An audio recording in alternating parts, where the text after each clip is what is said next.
Doncs jugàvem a la corda, jugàvem a pilota. Jugàvem a princeses i a papes i a mames i a vendre y a aquestes coses. A saltar, a pilla-pilla, pero nunca jugábamos a fútbol, por ejemplo. Había una, pero iba un curso por debajo mío y sí, era como, mira, juega fútbol con los chicos, y sí que extrañaba. Si las chicas jugaban a muñecas, yo con los chicos al fútbol. Si las chicas jugaban a la comba, yo a canicas.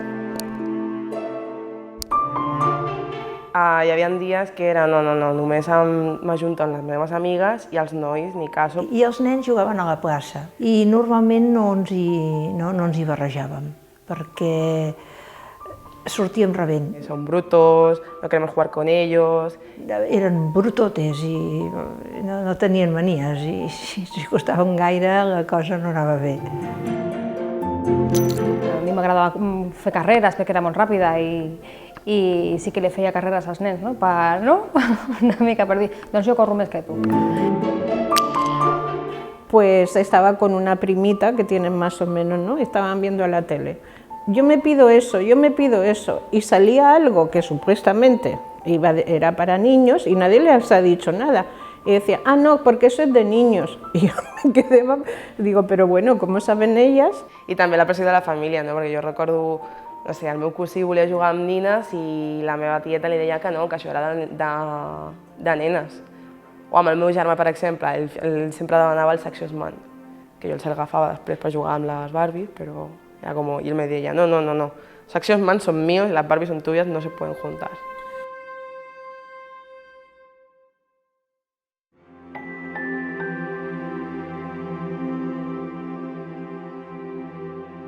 Els nois tenien el seu pati, les noies el seu pati. Hi havia una tanca entremig i els nois escalaven la tanca per mirar com jugaven les noies.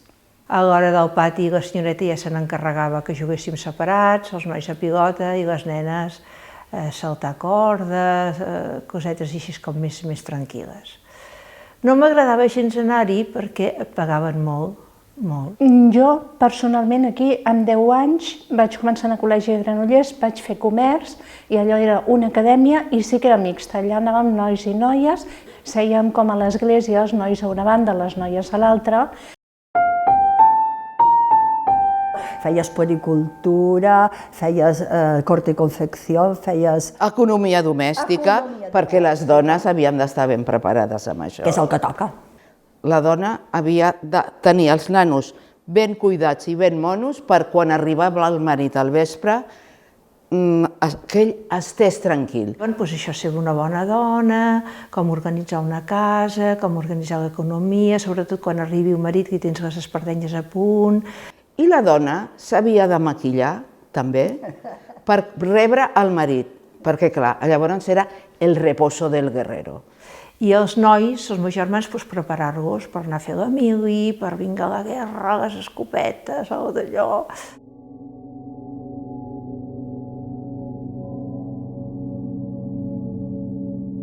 Jo, quan em vaig voler treure el carnet de conduir, em van obligar a anar a fer el Servicio Social Femenino de la Falange. I van tenir els sants pebrots, no amb mi no, amb totes les noies que ho vam fer, ens van fer una canastilla per a los bebitos de paper. La roba d'un nadó, però mitja peça només amb paper fi. I ens feien cosir el paper. I llavors allò ho havies de cosir, ho havies de presentar per treure't el batxillerat. I jo els deia, escolta, no seria més pràctic fer-ho de roba i després donar-ho a Càritas o a una institució benèfica i no fer-nos-ho fer de paper, que això no serveix de res. I com que no estava casada, havia de fer el servei social per poder-me matricular a la universitat. Per obrir una llibreta de compte, Per tenir accés a algun treball. pel passaport. Hi havia dones que es volien comprar un cotxe i havia de ser nom del marit. Si volies obrir una llibreta al banc també havia de ser el pare, un home que... Tot era pecat, perquè, esclar, pecaves de pensament, paraula, obra i omissió. És a dir, que si tu pensaves, ostres, això m'agradaria, o quina enveja aquesta nena que té aquestes sabates noves, jo he de recollir-les de la meva germana. Ja havies pecat, de pensament. El purgatori era una estada que, com ara la presó preventiva, que t'hi podies estar temps i temps, i això jo m'ho creia. Era, una persecució, era un control tan absolut que dius, home, un cop tanques la porta a casa fas el que vols. No, tenies en Franco al llit.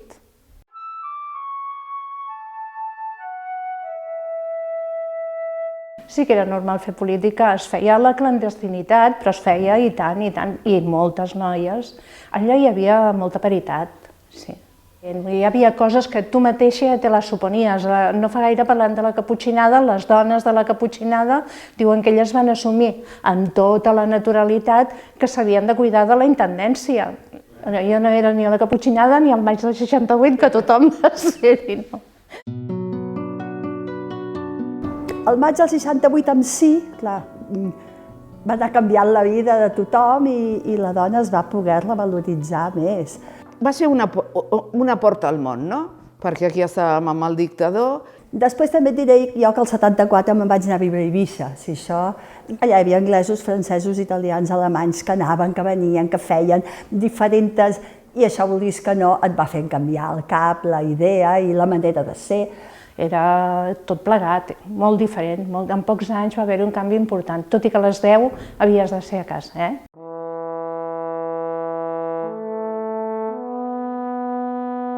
A mi em va agradar llegir molt aviat, i llegint molt aviat, molt aviat. I sé que el meu pare li deia a la meva mare que en els llibres ja ho aprendria tot. I és que estava tot prohibit, estava prohibit comprar preservatius, La gent anava a Andorra a comprar preservatius i en deien barretines de got. Anem a comprar barretines de got. Un dels moviments polítics, que penjava dels moviments polítics eren xerrades d'educació sexual. I recordo que vaig anar a la Llagosta amb un grup a una xerrada d'aquesta, però jo tenia 19 anys.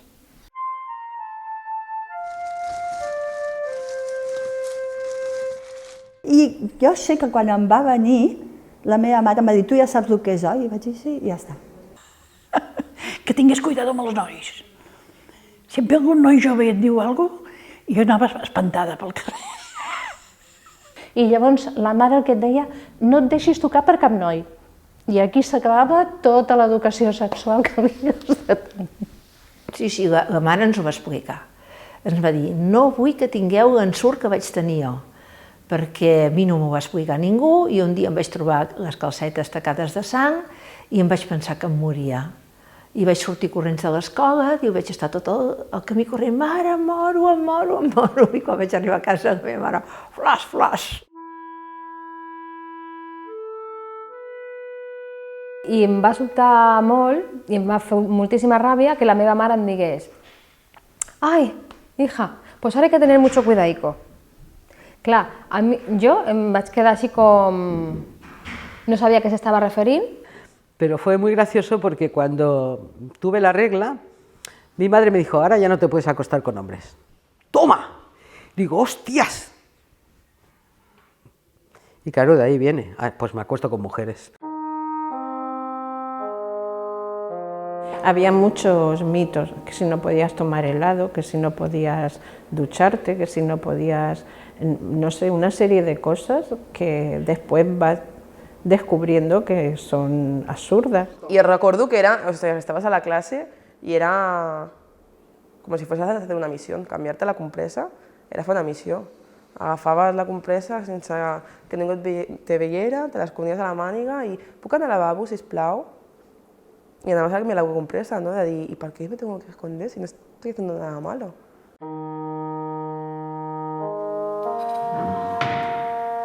Per exemple, el meu pare sempre ens va animar a estudiar. Ell havia arreplegat la seva època escolar, l'època de la República, el va gaudir molt, els estudis, va tenir un bon mestre, i llavors era una il·lusió que tenia ell. I després també, per fer de mestre, havies de fer un curset d'un mes, que aquí les dones el vam fer a Saragossa, 1000 dones juntes a la Universitat Laboral de Saragossa, únic home el capellà. Que allò era com l'exèrcit femení. 8 del matí, ens llevàvem. Església, rezos. per fer mestres cosir molt, traus, botons, patrons, faldilles, molt labors. Moltes labors. Ho fèiem amb la secció femenina de la falange, mentre que els nois se'n anaven amb la secció masculina, la OGE de l'època, i feien un campament. Llavors la dona podia ser o modista, o perruquera, o mestra, o infermera. Però després al meu pare li agradava molt la música i vaig estudiar música, o sigui que tinc el títol de professora de piano. Vaig estudiar magisteri. O sea, llevo toda la vida estudiando, sacando buenas notas, yo quiero ir a la universidad, y me diplomé en ciencias empresariales. Mi madre, cuando yo me eché novio, yo tenía 18 años, así un poco más formal, y me dice, ahora vas a querer ir a la universidad, y me estaba sacando las oposiciones para trabajar en el ayuntamiento. Digo, sí, yo siempre he querido ser universitaria. A los chicos no les gusta que tengan más estudios que ellos. Digo, ¿cómo? No puedes tener más estudios que tu pareja. Digo, pues ya vamos tarde, porque yo ya he acabado el COU y él tiene el graduado. En aquel tiempo pues lo que se estudiaba era la FP y los chicos siempre tiraban a mecánica y las chicas pues eran administrativas y de ahí no salían. O jo recordo quan estaves a l'ESO, que et feien el típic test aquell de a veure què te va salir, sempre eren les dones, sortien més feines de cuidar les persones, no? Jo què sé, d'educació, sanitat, i als homes sempre els sortia coses tècniques. Jo em vaig criar en un poble a poble, de campo, y las noies no acostumaban a estudiar. Cuando yo era pequeña, primero no habían tantas facilidades como hay ahora, segundo las familias tampoco podían mucho. Bueno, he estudiado de mayor, pero con 15 años ya empecé a trabajar.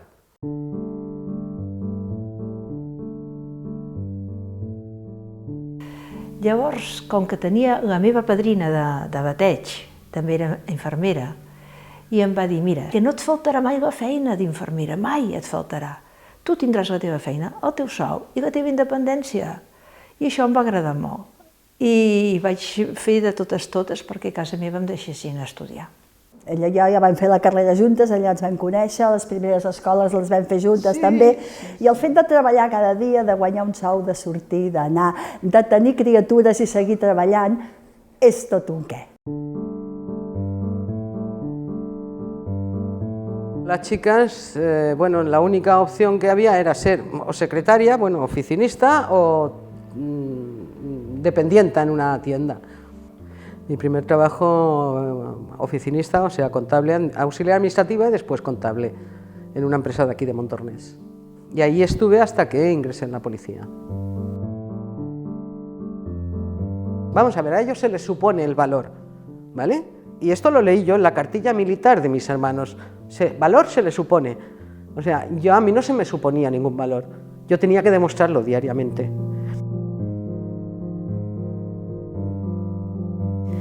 Sí, hi havia llocs que no et podies plantejar anar-hi. Si tu, per exemple, anaves a una caixa d'estalvis i deies m'agradaria treballar en aquesta empresa, només hi veies homes. Les perruqueres només eren per dones, els barbers només per homes, quantitat d'oficis, els mestres, ells només ensenyaven als nens, elles només a les nenes, i preferentment les mestres havien de ser solteres, per això els hi dèiem senyoretes.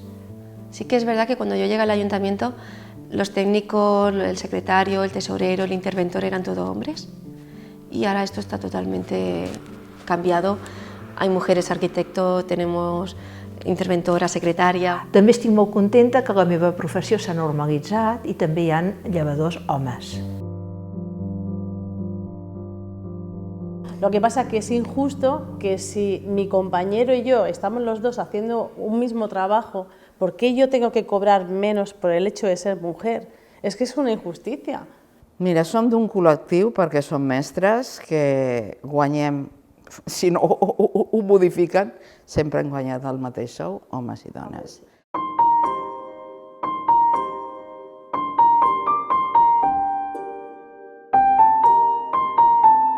Luego, como extraescolar, Bueno, en mi casa mi hermano hizo karate desde pequeñito y yo siempre hice gimnasia rítmica. Y no, tampoco te cuestionaba de otra manera. Cuando el equipo masculino es el que gana el campeonato, una semana hablando de ese campeonato que se ha logrado. Pero cuando es femenino, se da la noticia ese día y después, o sea, y tenemos campeonas. Campeonas del mundo de fútbol, por ejemplo. Para mí es un orgullo porque pienso, ole, vosotras.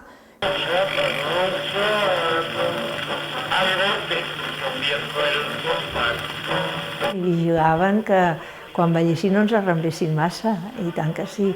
I ens havíem de sentar a la cadira i esperar que el noi s'acostés a nosaltres i ens digués: vols ballar? Estava mal vist ballar més de 2 balls.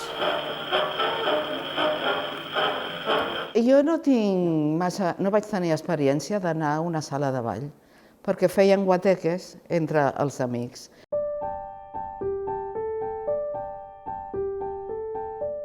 A les 10 a casa. Ah, sí, a les 10 a A les casa. 10 a casa, perquè tancaven la porta. A tant arriba el de les 10 a casa, que jo em casava un dissabte. I el divendres a la nit vaig estar amb el meu promès en una taverneta que ell anava a dibuixar i tal, i vaig arribar com a 11:15 i el meu pare em va renyar. I vaig dir, papa, que em caso demà. Però bé, però avui no. A veces eran mis hermanos los que se metían conmigo, pero con mi madre siempre he tenido muy buena relación y muchas veces se venía con nosotras, después de cenar tarde. Y mamá, ¿te vienes? Y se venía con nosotras y estábamos por ahí hasta la 1 o las 2.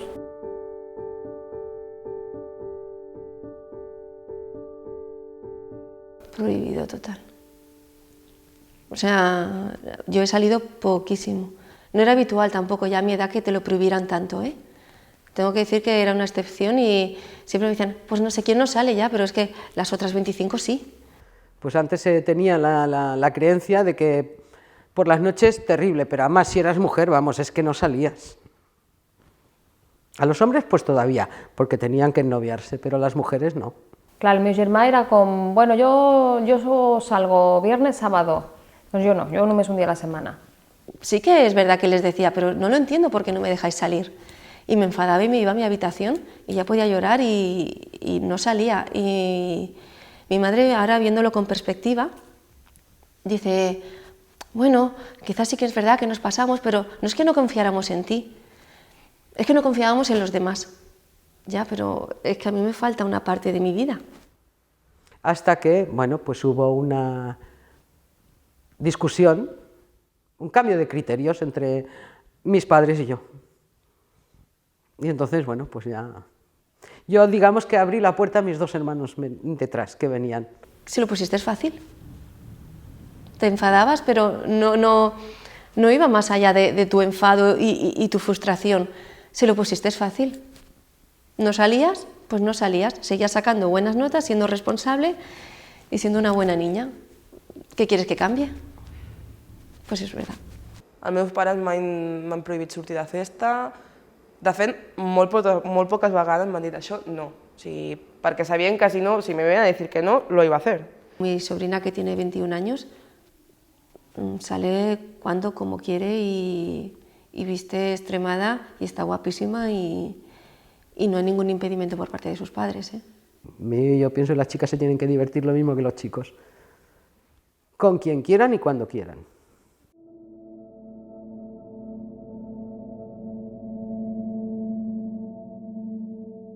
Això sí que m'ha passat, d'estar a discoteques i de repent que et toquin el cul. I dir, tio, què és esto? Bueno, perquè són micos, no? És a dir, no tenen habilitats, és a dir, pues bueno, pues yo voy, toco, si me llevo algo bien y si no, pues no. Abans de tocar, primer t'hauré de preguntar o hauré de parlar amb tu, no? I després ja sé de cas, si jo vull, pues toquem o no toquem. No? És a dir, culo, voy a tocar el culo. Són micos. Jo també entenia els meus pares, no? És a dir, bueno, i els entenc. Ha de ser dur també pels pares, eh? Veure que si han han violat una dona a una discoteca o han desaparegut. Jo crec que era aquesta por, no? Anar al cine amb una agulla darrere perquè estaves al cine i hi havia una mà que apareixia i li clavaves l'agulla, vull dir, ens van ensenyar a defensar-nos. Sí que tenemos algún miedo, ¿no?, en el subconsciente de voy a subir a la montaña, pero no voy a subir si se va a hacer de noche para bajar. Esto sí lo tenemos. Y a veces lo haces y vas mirando que creo que esta situación en ellos no se da. Cada vegada que la justícia diu és que ella no es va defensar prou, a mi tots els dimonis em surten fora, Fa com 10 o 12 anys al tren, anant amb el tren, jo anava a baixar i davant hi havia dues senyores deien no, també me pega, però no dejo que me pegue en la cara para que no me deje marca. I estaven parlant d'això com si diguessin ayer fui a comprar patatas y cebollas. Es igual que a las mujeres maltratadas, o sea, nos sacan de nuestra casa y nos meten en casas de acogida y tal, ¿vale? Nos ponen guardaespaldas, o sea, vigilantes las 24 horas, con cual pierdes tu intimidad, entonces, y ellos están fuera. A la vida de joveneta de la meva sogra va tenir la desgràcia que a la seva mare la van assassinar i tenien un bar i un xicot que freqüentava aquest bar se li va braonar i la va voler violar. I ella, com que es va resistir, va començar a cridar, va tenir por de que l'agafessin i la va apunyalar. Llavors aquest xicot desesperat es va tirar al tren. És aquelles coses que diu primer la mato i després me mato. Dic, home, per què no ho fan al revés, que es matin primer i ens estalviaran molta feina.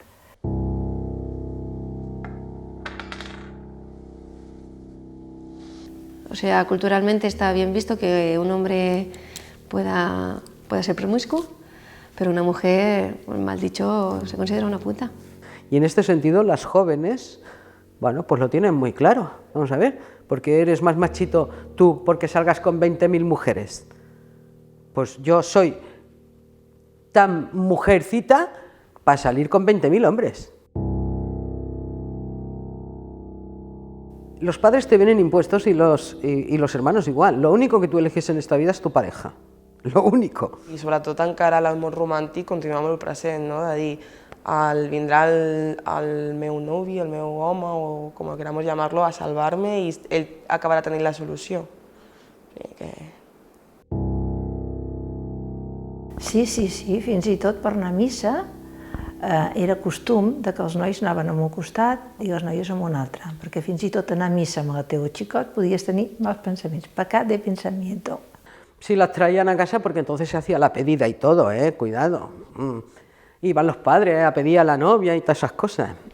Pues si la chica fumaba, yo pues, escuché, ¿no? Yo era pequeña y escuché, fuma, no, esa no, ¿entiendes? La mujer entonces tenía que ser blanca, pura y sin fumar, vamos.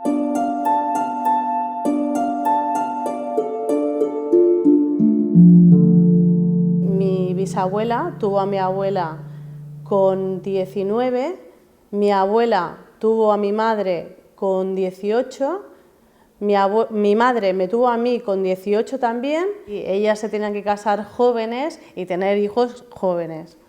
Era lo normal. En los pueblos, sí. Acabar d'estudiar encara em faltava una miqueta i casar-me, la casa i els crios. Cada 2 anys un. Ahora todo eso requiere un tiempo. Mientras que acaban estudios superiores, se establecen, encuentran pareja, como poco, se van más de los 30. El meu home és un gran pare, però s'ha perdut aquella possibilitat de tenir aquella criatureta dintre de la panxa que va creixent, que tira patadetes. Bien, me encantó estar embarazada, me gustó muchísimo y estuve trabajando hasta el último día de los 2 embarazos. El moment del pare és supermàgic, el moment de donar el pit. Tot això els homes s'ho perden. Això, bueno, és un benefici que tenim les dones, ser mares. Això és... Estoy orgullosísima de haber sido madre de las 2 hijas que tengo. Solo por eso ya merece la pena los dolores de la regla y todo lo que te pueda pasar. M'agradaria ser mare de 3 fills, però perquè jo vull, no perquè ningú m'ho ha imposat. O sigui, jo respecto a les dones que decideixen no ser mares. La meva sogra em va dir que es havia enfadat molt amb el capellà del poble i que es havia enfadat tant que mai més pensava tornar-hi. I jo dic, pues t'ha fet molt grossa. I diu, sí. Diu, perquè m'ha qüestionat que com és que jo no tinc fills. I això, diu, penso que ell no n'ha de fer res. Diu, perquè pot ser que no tingui fills per dues coses. O perquè jo no vulgui ser mare, que hi tinc tot el dret, o perquè no pugui. Diu, i em va enfadar tant, que vaig dir, prou, aquesta gent no ens entenen.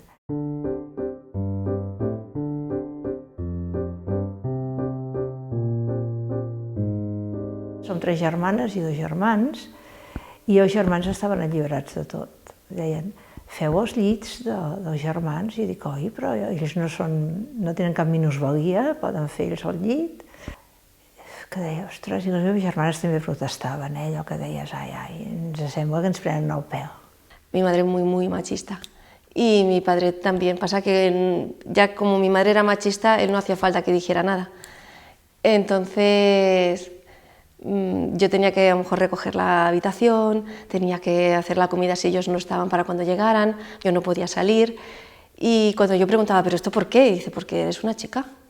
Bueno, els meus pares treballaven al camp i hi havia èpoques de l'any en què tots treballàvem al camp, tot i anar a treballar tots a la mateixa hora, tornar a la mateixa hora i fer les mateixes tasques, quan arribàvem a casa, la meva mare i jo fèiem les tasques domèstiques i el meu pare i el meu germà, doncs aquestes tasques se n'oblidaven d'elles. Que he veraneado durante 15 veranos en un cortijo sin luz y sin agua, que era donde me llevaban mis padres y yo pensaba que todo el mundo veraneaba en un cortijo. Yo tenía que lavar a mano la ropa de toda la familia. No le he fregado yo ahí calcetines. En la pica de lavar a mano. Y lo primero cuando trabajé, mi primer sueldo fue comprar una lavadora para la casa del pueblo. Mi madre educaba como la habían enseñado a ella, simple y llanamente. A los chicos pues para ganar el dinero fuera de casa y traerlo a la casa, y a las chicas pues para ser buenas madres, buenas cocineras, buenas esposas. I jo deia, però escolta'm, i els nois? No, els nois han d'anar a treballar i portar els diners. I tu mentalitza't que la teva vida ha d'anar per aquí. Jo pensava, quina vida més trista. Mi madre es del 56, se crió en Andalucía, era una familia de 4 hermanas, mi abuelo era muy machista, no le permitía tener amigas, no les permitía hablar con nadie, las tenía bastante recluidas a las 4 y bueno, un poco no creo que lo hicieran ni bien ni mal, sino como a ella le habían enseñado. Esa es la educación que se recibió, pero después está en tu mano, pues seguirla o no seguirla o, bueno, canviar-la. A l'hora de tenir els fills, tinc un fill i una filla, i com els eduques, jo sí que sempre tenia clar que el que li demanava un li demanaria a un altre. I als meus fills, tinc nen i tinc nena, intento que les tasques siguin les mateixes. Els he fet sempre jo, sempre he estat a casa, i com que venia acostumada, i ara ho veig molt bé que ho facin, però no, jo no els he acostumat. Però es van acostumar de seguida també a fer coses. Si no els vaig espavilar jo, la dona els ha espavilat. 2 hijos, niño y niña, los mismos evidentemente. Muchas veces me doy la vuelta y digo, ¿qué asco me doy? Si parezco mi madre. Claro, vamos a ver, yo he sido educada, o sea, en la época aquella, y mis raíces, mis cimientos son esos.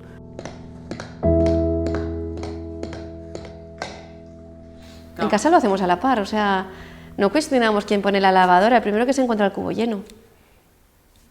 Y si esta mañana, por ejemplo, la he puesto yo, porque me he encontrado el cubo lleno, pero me he ido a trabajar y la ha atendido él. Y no le he dicho por el camino, he puesto una lavadora. O sea, supongo que él ha visto la luz en él i l'ha atendido. Vaig triar el meu marit, que també tenia mentalitat masclista, amb la millor intenció del món i amb tot el carinyo, perquè era com l'havien educat també a ell. La feina a fer, les tasques domèstiques, les compartim tots dos. Y las tareas de casa, cuando nos ponemos a limpiar, uno está en un lado, el otro está en otro, no nos decimos lo que tenemos que hacer y la casa acaba limpia. els homes ara és normal veure'ls al mercat amb el cistell o amb les bosses. O portant el carlet del nen. Quan ens vam casar, això no era normal.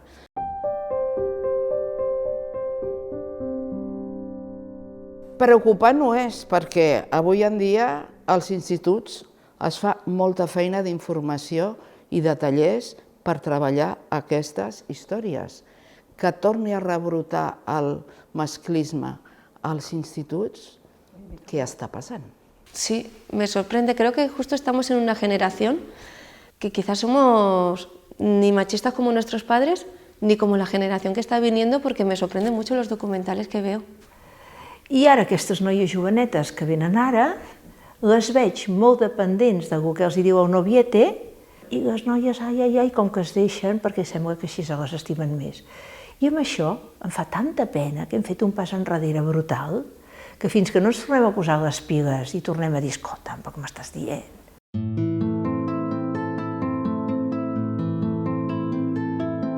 Jo crec que el factor més important ha estat que la mateixa dona es convencés de tots els seus drets. Perquè quan jo tenia 15 anys jo no tenia ni idea d'això.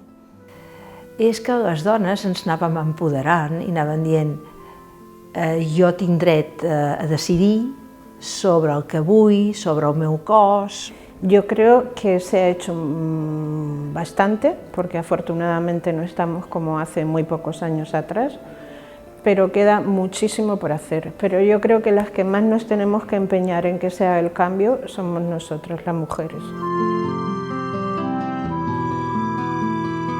Que cuando hablamos de igualdad, no hablamos de ir en contra de los hombres, ni mucho menos. Ostres, quin progrés ha fet l'home també. I és que hem d'anar junts. Y tengo toda mi esperanza puesta ahora en el futuro de mis dos nietas. Fins que no ens ho tornem a replantejar, estem perdent, per mi, una generació, una generació jove. Creo que tenemos que seguir luchando. Este 8 de marzo tenemos que salir a la calle como el año pasado o más todavía y decir no queremos muchas cosas de las que están pasando. Ho han de fer elles, aquestes noves generacions que van sortint, han de fer tot això de nou i reivindicar-ho. Sí, jo penso que les generacions que vinguin seran diferents, espero.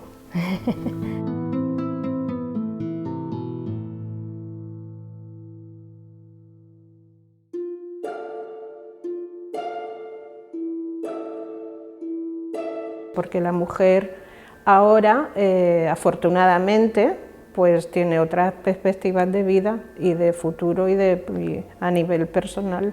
Les noies s'atreveixen molt més a tot, també, a dir les coses, a separar-se. Vamos a hacer un triatlón antes de los 40. Digo, ¿un triatlón? Pues sí, acabo de empezar a correr. Y de empezar con un triatlón popular. El año pasado un objetivo era acabar un triatlón olímpico y acabé 2. Las metas son las que uno se pone. Puntualmente a lo mejor no, ¿vale? Pero generalizando creo que se mantienen los roles. Yo he trabajado toda mi vida con hombres, sé de lo que hablo, ¿eh? O sea, la inteligencia la tenemos, es distinta a la de ellos. No te voy a decir mejor ni peor. Emociones las tenemos igual que ellos, pero las nuestras son, en esto sí que te voy a decir, o sea, y mucho más. O sea, somos más de lo más, las mujeres. Nosotras somos más emocionales y eso nos hace sufrir mucho. Y todo lo que nos rodea, sea de padres, de hijos, de marido, de todo nos afecta. Quan van néixer els meus fills, em diuen, mira, tens un nen, perquè és que no ho sabíem. Jo vaig pensar, oi, pobre, haurà de fer la mili, oi! Per l'única cosa que m'agradaria ser home és per posar-me el lleó de nom. Per lo de més... M'ha tocat ser dona, estic contenta de ser dona, tot i que la vida és més difícil sent dona, no? Perquè has de lluitar més. Sempre he vist una desigualtat, no? En general. No? I els homes tenien molta més llibertat que una dona. Però, bueno, no em queixo de ser dona. A mi m'agrada ser dona, no em vejo pas als homes, no. Yo soy mujer desde que nací y me gusta ser mujer. A mí me gusta ser mujer, así, pero tranquila, yo fácil.